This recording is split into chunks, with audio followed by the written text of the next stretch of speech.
for a long time, there was a perception in the inner city, in the hood, that the biggest pimp in the hood was the preacher, right? Because everybody's poor, everybody's struggling, so the preacher had a new Cadillac every year and he wore a suit.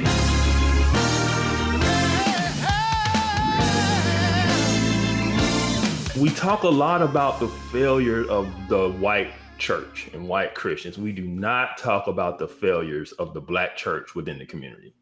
Right? Oh, I'm gonna need me some popcorn and water. Go ahead. I'm not gonna say, I used to have a very controversial statement I used to make. I'm not gonna make because it can shut people down. But I do think at a certain point, there was a turn to politics in the black church. Politics became the way. Aligning with particular political parties and pushing certain things became the narrative and the push for what it meant to be black Christian in the church. And the idea of evangelizing and discipling kind of fell away. All right. And we see it when we look at, okay, the black community, of the culture of the black community since a certain point of history has gone down. You know, how did the church and the Christian social sexual ethic just totally go away if there's so many churches in these communities? You know, what happened to evangelism and discipleship?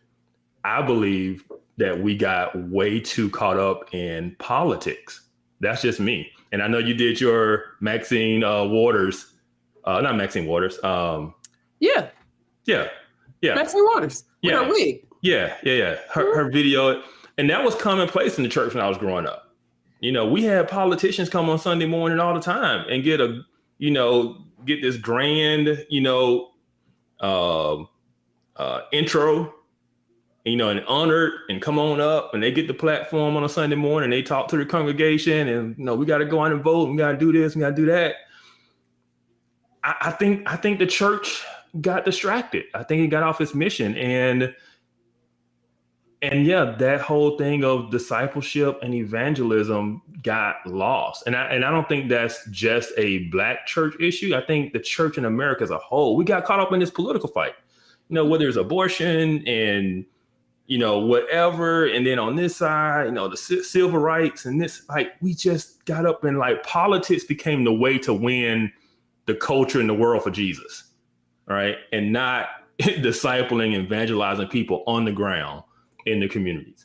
And I think that as America becomes less Christian from a cultural standpoint, the more we become more pushed out of the public square, the more we lose political power. I think and I pray that we turn back to our roots and our calling and our mission, which is to make disciples and not so much to be political activists on either side.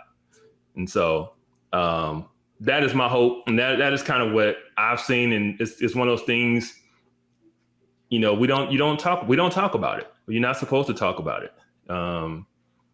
We all know in the black community, there's things we don't talk about in public. You don't put family business in the street. Don't put my business in the street. Mm-hmm. But behind closed doors, these things are said. Don't talk about things in mixed company. Mm-hmm. Yes, exactly. Another thing people don't talk about or think is there for a long time, there was a perception in the inner city, in the hood, that the biggest, and this is broad, general speaking, the biggest, I'm gonna use this word because it's the word that was used, the biggest pimp in the hood was the preacher, right?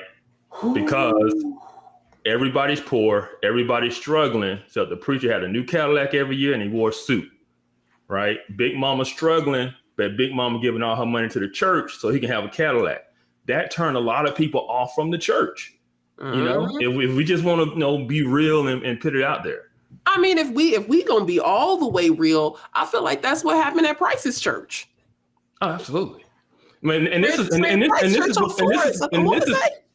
is before the Word of Faith movement. The Word of Faith movement took it to a whole nother level of just preying on poor people's hopes and desires. And if you give, 100-fold. The Lord, shake it down and run it over. God gonna bless you.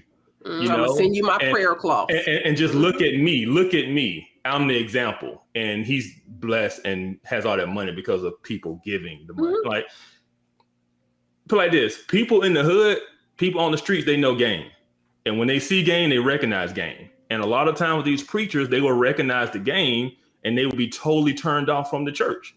And so if we want to have a full conversation about these things, we got to talk about the failures of the church in those communities, not just the failures of the church outside the communities and what they failed to do.